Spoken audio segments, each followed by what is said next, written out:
दोस्तों, good evening and नमस्ते।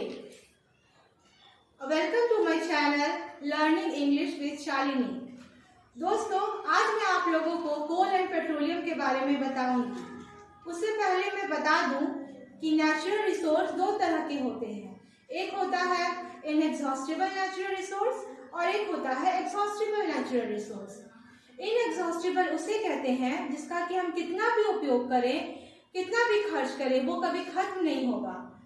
For example solar energy, wind energy and hydro energy.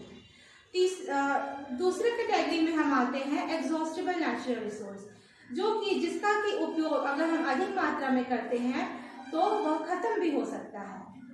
उसके examples हैं forest, wildlife, minerals, coal, petroleum and natural gas. ये है हमारे exhaustible natural resources. अब दोस्तों, मैं आप लोगों को बताती हूँ कि कोल एंड पेट्रोलियम को फॉसिल फ्यूल्स भी क्यों कहते हैं। कोल एंड पेट्रोलियम को फॉसिल फ्यूल्स इसलिए कहते हैं क्योंकि यह दबे हुए पेड़ पौधे और दबे हुए जीवों से बना हुआ है।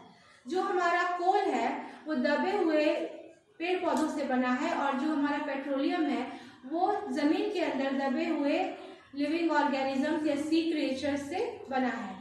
और यहाँ पर फॉसिल का साइंटिफिक मीनिंग है लिविंग ऑर्गेनिज्म, इसलिए पेट्रोलियम एंड नेचुरल गैस को फॉसिल फ्यूल्स कहते हैं। अब दोस्तों, मैं आपको बताऊंगी सबसे पहले कि कोल का फॉर्मेशन आखिर पृथ्वी में कैसे हुआ।